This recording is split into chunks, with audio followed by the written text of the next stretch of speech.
প্রিয় শিক্ষার্থীবৃন্দু, বিডি টিউটোরিয়ালের পক্ষ থেকে সবাইকে স্বাগতম। আশা করি সবাই ভালো আছো। আজকে আমরা দেখব এসএসসি তৃতীয় অধ্যায়ের প্রথম অংশ, সংখ্যা পদ্ধতি। এই অধ্যায়ে আমরা সংখ্যা আবিষ্কারের ইতিহাস বর্ণনা করতে পারবে, সংখ্যা পদ্ধতির ধারণা ব্যাখ্যা করতে পারবে, সংখ্যা পদ্ধতির প্রকারভেদ বর্ণনা করতে পারবে। আশা করি প্রথম থেকে শেষ পর্যন্ত দেখলে এই অধ্যায়ের মোটামুটি সবগুলো পাঠ এবং উক্ত পাঠের প্রশ্নের উত্তরগুলো বুঝতে পারবে। এই অধ্যায়ের কোনো সমস্যা সম্পর্কে জানতে কমেন্টে লিখে জানাতে পারো, আমি চেষ্টা করব সঠিক উত্তর দেওয়ার। চ্যানেলটি থেকে উপকৃত হলে সাবস্ক্রাইব করবে, লাইক ও শেয়ার দিয়ে পাশে থাকবে। প্রথমে কিছু বহু নির্বাচনী প্রশ্নের উত্তর দেখে নেই। নিচের কোন সংখ্যা পদ্ধতি নন পজিশনাল সংখ্যা পদ্ধতি? উত্তর হচ্ছে প্রাচীন হায়ারোগ্লিফিক। কম্পিউটার সাধারণত কোন সংখ্যা পদ্ধতি ব্যবহার করে কাজ করে? উত্তর বাইনারি। হেক্সাডেসিমাল সংখ্যা পদ্ধতিতে মোট কয়টি চিহ্ন বা অঙ্ক রয়েছে? উত্তর 16টি। ডিজিটাল ইলেকট্রনিক্সে কোন ভোল্টেজ লেভেলটি সংজ্ঞায়িত নয়? উত্তর +2 ভোল্ট থেকে +10 ভোল্ট। 99 এর সমকক্ষ বাইনারি সংখ্যা কোনটি? 11000011। 2 এর পরিপূরক নির্ণয়ের সূত্র কোনটি? 1 এর পরিপূরক +1। বাইনারি সংখ্যার বেস কত? উত্তর 2। বিসিডি কোড কত বিটের? উত্তর 4 বিটের। হেক্সাডেসিমাল সংখ্যা পদ্ধতির বেস কত? উত্তর 16। অক্টাল সংখ্যা পদ্ধতির বেস কত? উত্তর 8। ইবিসিডিআইসি কোডের বিট সংখ্যা কয়টি? উত্তর 16টি। আস্কি কোড কত বিটের? উত্তর 8 বিটের। বিসিডি এর পূর্ণরূপ কি? Binary coded decimal. ইউনিকোড সিস্টেমে কতগুলো অক্ষর বা চিহ্নকে অদ্বিতীয়ভাবে কোডভুক্ত করতে পারে? উত্তর 65,536টি। কোন কোডের মাধ্যমে দশমিক সংখ্যার প্রতিটি অঙ্ককে সমতুল্য বাইনারি সংখ্যায় প্রকাশ করা যায়? উত্তর বিসিডি। সংখ্যা আবিষ্কারের ইতিহাস। সভ্যতা শুরু থেকে মানুষ গণনার প্রয়োজনীয়তা অনুভব করছে, যার ফলে মানুষ বিভিন্ন ধরনের গণনার পদ্ধতি ব্যবহার করে আসছে। সভ্যতার উন্নতির সাথে সাথে গণনার পদ্ধতি ও উন্নতি হয়েছে। সভ্যতার প্রাথমিক যুগে মানুষ হাতের আঙ্গুলকে হিসেবের মাধ্যম হিসেবে ব্যবহার করে আসছে, তা বর্তমানেও অনেকে ব্যবহার করে থাকে। তারপর তারা নুড়ি পাথর, দড়ির গিঁট ও আরও অনেক উপকরণ ব্যবহার করেছে। তারপর বিভিন্ন প্রতীকের মাধ্যমে মানুষ হিসেব রাখতে শুরু করে। প্রাচীন প্রস্তর যুগে মানুষ 1-2 এর হিসেব করতে পারত বলে ধারণা করা হয়। এরপর মানুষ সামাজিক জীবন শুরু করে। তখন থেকে মানুষ খাদ্য উৎপাদন মজুত করতে শুরু করে। তখন গণনার প্রয়োজন পড়ে, কিন্তু গণনার ধারণা ততটা স্পষ্ট ছিল না। তখন গণনা ছিল বস্তুকেন্দ্রিক, যেমন 5টি গাছ, 2টি গরু, 1 জোড়া পাখি ইত্যাদি। এরপর সামাজিক ও ব্যবসায়িক যোগাযোগ প্রসারের ফলে এক গোত্রের সাথে অন্য গোত্রের তথ্য আদান প্রদান করার জন্য হিসেব জরুরি হয়ে পড়ে। এরপর ধীরে ধীরে মানুষ স্পষ্ট গণনা পদ্ধতি আবিষ্কার করে এবং বর্তমানে গণনার যে অবস্থা রয়েছে সে পদ্ধতি পর্যন্ত চলে এসেছে।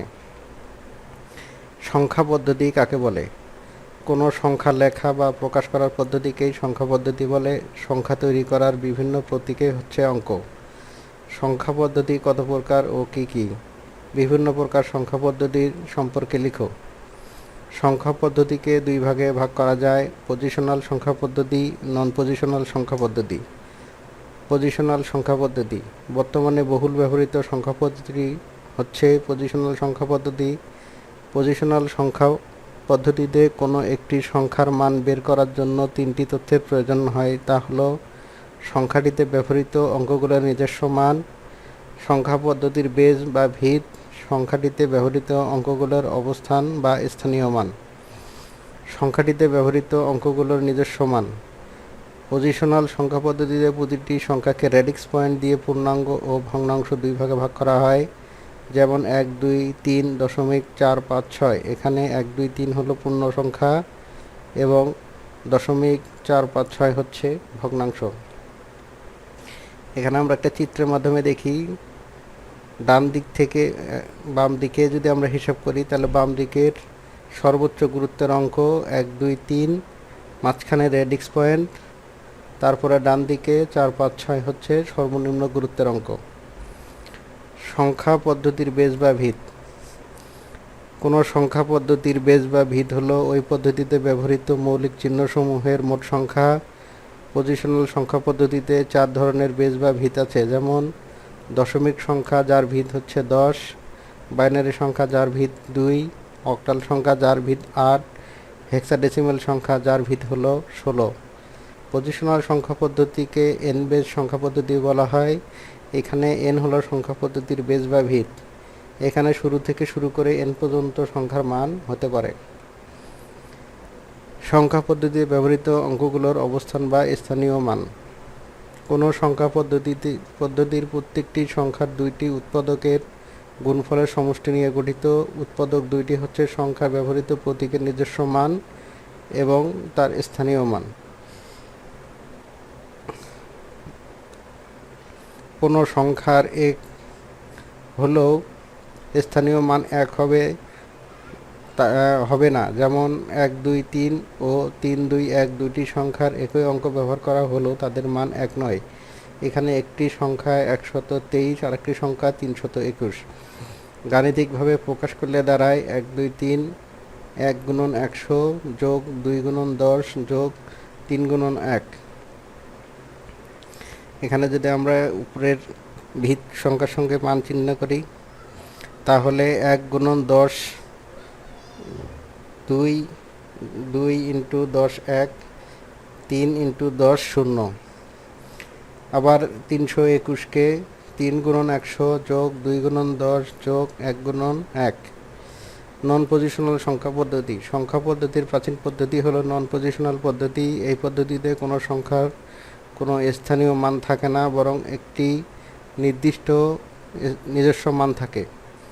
অর্থাৎ সংখ্যার মধ্যে ব্যবহৃত অঙ্কগুলো কোনো অবস্থানে আছে তার কোনো প্রভাব নেই। সংখ্যায় ব্যবহৃত অঙ্কগুলো যেখানেই ব্যবহার করা হোক না কেন তার নিজস্ব মান দ্বারাই সংখ্যাটির মান নির্ধারণ করা হয়, যেমন প্রাচীন হায়ারোগ্লিফিক্স সংখ্যা পদ্ধতি। এখন আমরা দেখব দশমিক সংখ্যা পদ্ধতি।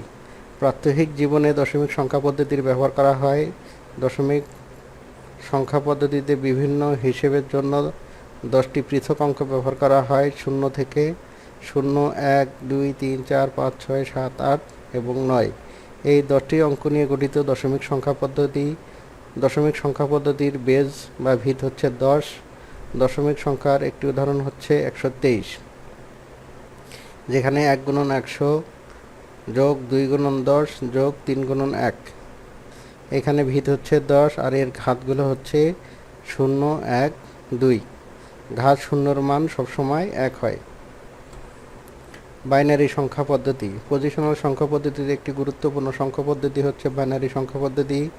ডিজিটাল মাধ্যম দশমিক সংখ্যা পদ্ধতি ব্যবহার করা যায় না, সেখানে বাইনারি সংখ্যা পদ্ধতি ব্যবহার করা হয়। বাইনারি সংখ্যা পদ্ধতির ভিত হচ্ছে 2। বাইনারি সংখ্যা পদ্ধতিতে 0 ও 1-এর ব্যবহার করা হয়। দুইটি অঙ্ক ব্যবহার করা হয় বলে একে দ্বিমিতিক সংখ্যা পদ্ধতিও বলা হয়। ডিজিটাল ইলেকট্রনিক্সের পরিভাষায় এই দুই সংখ্যা থেকে বিট বা বাইনারি ডিজিটও বলে। ডিজিটাল কম্পিউটারের মৌলিক একক হচ্ছে বিট। বিট কম্পিউটারের ডাটা ও তথ্য সংরক্ষণ, ডাটা কমিউনিকেশন ও পরিমাপের জন্য বিটকে একক হিসেবে ব্যবহার করা হয়। ইলেকট্রিক্যাল সিগন্যালে on off, high low, true ফলসকে 1 ও 0 হিসেবে ধরা হয়। সাধারণত 0 থেকে যোগ 0.8 ভোল্ট পর্যন্ত সিগন্যালকে লজিক 0 ও 2 থেকে 5 ভোল্ট পর্যন্ত সিগন্যালকে লজিক 1 ধরা হয়। এখন আমরা একটি দশমিক ও বাইনারি সংখ্যার টেবিল দেখব। দশমিক সংখ্যা 0, বাইনারি সংখ্যা 000। দশমিক সংখ্যা 1, বাইনারি সংখ্যা 0001। দশমিক সংখ্যা 2, বাইনারি সংখ্যা 0010। দশমিক সংখ্যা 3, বাইনারি সংখ্যা 0011। দশমিক সংখ্যা 4, বাইনারি সংখ্যা 0100। দশমিক সংখ্যা 5, বাইনারি সংখ্যা 0101। দশমিক সংখ্যা 6, বাইনারি সংখ্যা 0110। দশমিক সংখ্যা 7, বাইনারি সংখ্যা 0111। দশমিক সংখ্যা 8, বাইনারি সংখ্যা 1001। দশমিক সংখ্যা 9, বাইনারি সংখ্যা 1010। অক্টাল সংখ্যা পদ্ধতি। অক্টাল সংখ্যা পদ্ধতির বেজ বা ভিত্তি হচ্ছে 8। এই পদ্ধতির অঙ্কগুলো 1 2 3 4 5 6 7 পর্যন্ত বাইনারি সংখ্যার পূর্বে ডিজিটাল ইলেকট্রনিক সংখ্যা এই পদ্ধতির ব্যবহার করা হতো। একটি টেবিলের মাধ্যমে আমরা দশমিক ও অক্টাল সংখ্যা গণনা পদ্ধতি দেখে আসি। দশমিক সংখ্যা 0, অক্টাল সংখ্যা 0, দশমিক সংখ্যা 1, অক্টাল সংখ্যা 1, দশমিক সংখ্যা 2, অক্টাল সংখ্যা 2, দশমিক সংখ্যা 3, অক্টাল সংখ্যা 3, দশমিক সংখ্যা 4, অক্টাল সংখ্যা 4, দশমিক সংখ্যা 5, অক্টাল সংখ্যা 5, দশমিক সংখ্যা 6, অক্টাল সংখ্যা 6, দশমিক সংখ্যা 7, অক্টাল সংখ্যা 7, দশমিক সংখ্যা 8, অক্টাল সংখ্যা 10, 10, দশমিক সংখ্যা 9, অক্টাল সংখ্যা 11। হেক্সাডেসিমেল সংখ্যা পদ্ধতি। হেক্সাডেসিমেল সংখ্যা পদ্ধতির বেস বা ভিত হচ্ছে 16।